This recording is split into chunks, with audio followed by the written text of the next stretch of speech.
Welcome to The Explainer. Today, we're diving into what happens when these huge economic theories just smash into reality. And we'll explore the argument that maybe, just maybe, economics needs a little more philosophy. All right, let's kick things off with something that pretty much everyone remembers, the 2008 financial crisis. This quote from The Economist really nails it. It says that of all the bubbles that burst back then, the reputation of economics itself was one of the biggest. I mean, it wasn't just the housing market that fell apart. For a lot of people, their trust in the entire field of economics just evaporated. So that leads to this giant blinking question, right? Why did the experts get it so spectacularly wrong? I mean, these are the folks with the fancy models, the complex theories. How did they miss something that big? This wasn't just about a bad forecast. People started to think there was something fundamentally broken with how economics itself was being done. So let's dig into that spectacular failure. And here's the thing. The harshest critics weren't just outsiders. Nope. Some of the biggest names inside economics were the ones pointing out the massive cracks in their own field. And what's really wild is how many of them were saying the same thing. You've got Nobel Prize winners like Paul Krugman and Joseph Stiglitz, and they're basically saying, hey, the models we're all using, they're built on these fantasy assumptions of perfect markets and people having perfect information. It just wasn't the real world. The core issue, as Krugman said, was this total blindness to the fact that, yes, things can go catastrophically wrong. Okay, so how did economics get to this point? How did it become so blind? Well, to figure that out, we actually need to go back in time and look at the big breakup, the divorce, really, between economics and its older sibling, philosophy.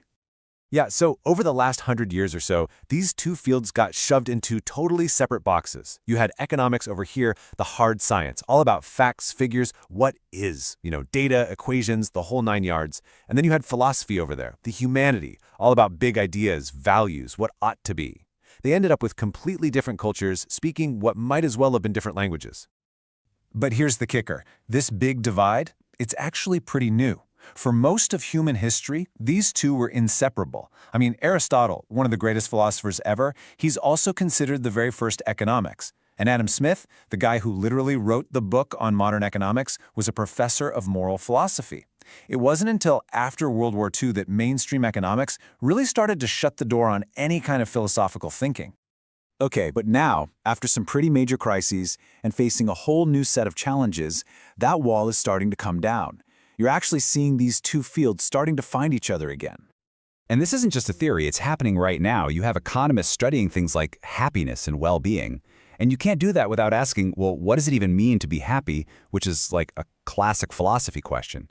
And on the flip side, you have philosophers using tools from economics, like game theory, to get really precise about ethical dilemmas. The two are definitely getting back together.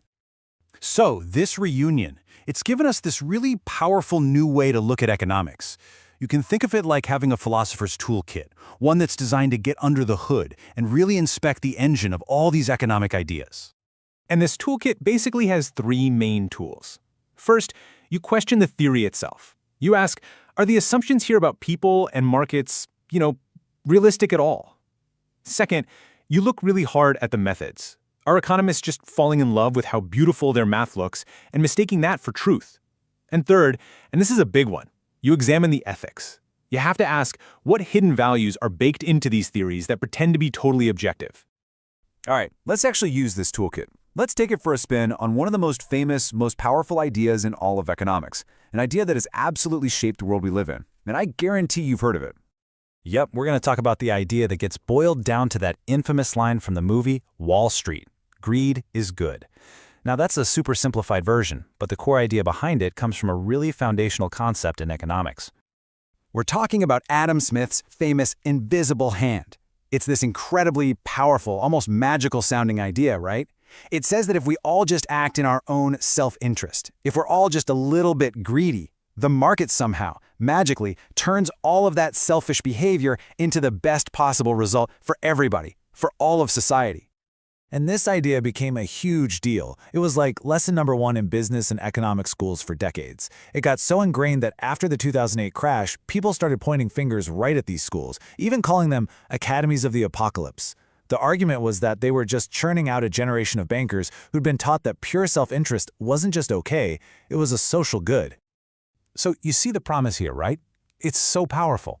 Just do what's best for you, and don't worry, you'll automatically be doing what's best for society. I mean, how convenient is that? It's a really appealing idea, and it became the ultimate justification for less regulation and just letting the free market do its thing. But that brings us right back to 2008, to that massive, unavoidable problem. If you have millions of people all acting in their own self-interest, taking out risky loans, creating and selling risky financial products, and the result is a global economic meltdown, well, what happened to the invisible hand? Where did all that magic go? And this, right here, is why all of this really matters. When we use that philosopher's toolkit, we're forced to stop and check the ethical foundation of this whole invisible hand idea. We have to ask the tough questions, like, okay, under what specific perfect conditions does this theory actually work? And more importantly, do those perfect conditions look anything at all like the messy, complicated real world? This isn't just some dusty academic argument. The answer to that question has huge consequences for how we set up our entire society. Which leaves us with a final thought to chew on. In a world where economic ideas have such enormous, real-world power, is it really enough for an economist to just be good with math and models? Or, to really truly understand the economy, do they also need to be a good philosopher, someone who can question the very foundations, the deepest assumptions, and the moral logic of their own field?